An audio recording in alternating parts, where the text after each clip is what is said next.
জয় নিতাই, জয় গৌর, জয় জয় শ্রী রাধেশ্যাম। দেখো, আজ পূর্ণিমার দর্শন। আমার লক্ষ্মীনারায়ণজিও, আমার সুদর্শনজিও, আর একজন লক্ষ্মীনারায়ণজিও এবং গোপালদের দর্শন করো। দুই গোপাল, লাড্ডু গোপাল, শিলা, তাদেরও দর্শন করো। চারজন ওখানে না পাঁচজন, এদিকে দর্শন করো। আমার আমার কে, আমার গৌরচাঁদ, আমার প্রাণের ধন।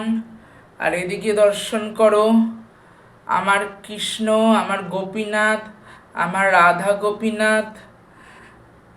কিছু কারণে রাধারানীকে আনা হচ্ছে না। আসলে রাধারানী যদি অষ্টধাতু, তো আদৌ সেটা আমাদের সম্পূর্ণ করা যাবে কিনা, সেই যে আদেশ, সেটা আদৌ সম্পূর্ণ হবে কিনা জানি না। আদৌ মানে এখন দেখো, 10 গ্রাম সোনার দাম হয়তো 1 লাখ কত না 2 লাখের কাছাকাছি চলে গেছে। আর অষ্টধাতু আর থাকলে মানে সেখানে পুলিশ প্রোটেকশন এইসব, বা গার্ড, সিকিউরিটি গার্ড এইসব রাখার কথা।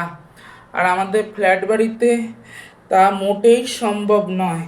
প্রসাদ দর্শন করো, কিন্তু মায়ের আদেশ, যেহেতু যেহেতু মা বিপত্তারিণীর আদেশ, কিন্তু কি করব, গুরুদেবের কাছে, শ্রী গুরুদেবের কাছে জিজ্ঞেস করব যে কি করা উচিত, কি করা উচিত নয়। হ্যাঁ, ওইদিকে দেখো, গণেশ বাবাকে দর্শন করে নাও, দর্শন করে নাও। দেখো আমার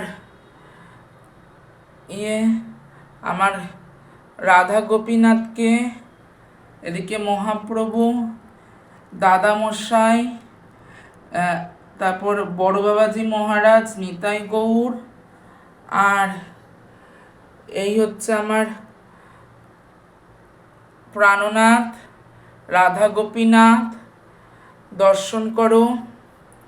যারা মানে আজকে এটা মাঘী পূর্ণিমার দর্শন, যারা এই চ্যানেলে নতুন, অবশ্যই চ্যানেলটাকে সাবস্ক্রাইব করো, এবং ভিডিও ভালো লাগলে লাইক, কমেন্ট, শেয়ার অবশ্যই করো। তোমাদের একটা লাইক, একটা কমেন্ট, একটা শেয়ার আমাকে অনুপ্রাণিত করে, যাতে কৃষ্ণ ভক্তি প্রচার করতে আমার আরও উৎসাহ বাড়ে। হ্যাঁ, এবং আমার পাশে থেকো, লাইক, সাবস্ক্রাইব করে। এবং যারা ফেসবুক থেকে দেখছো, অবশ্যই চ্যানেলটা, এই মানে পেজটাকে ফলো করো। হ্যাঁ, তোমাদের একটা মানে লাইক, ফলো আমাকে আরও এগিয়ে নিয়ে যায়। হ্যাঁ, দর্শন করো, দর্শন করো। আজ মাঘী পূর্ণিমা, খুব সামান্য সেবা। হ্যাঁ, তাই আমাদের পক্ষে সম্ভব ছিল না, তবু মানে রাধা গোপীনাথের এবং শ্রী গুরুদেবের কৃপা যে ওনারা দর্শন করিয়ে নিলেন। হ্যাঁ, দর্শন না মানে সেবা গোপীনাথের করিয়ে নিলেন। শ্রী গুরুদেব বলো, মানে ইষ্ট বলো, সবই তো মানে গুরুদেব আর ইষ্ট। তোমরা আর কি বলবো, তোমরা তো বুঝতেই পারছো। হ্যাঁ, দর্শন করে নাও।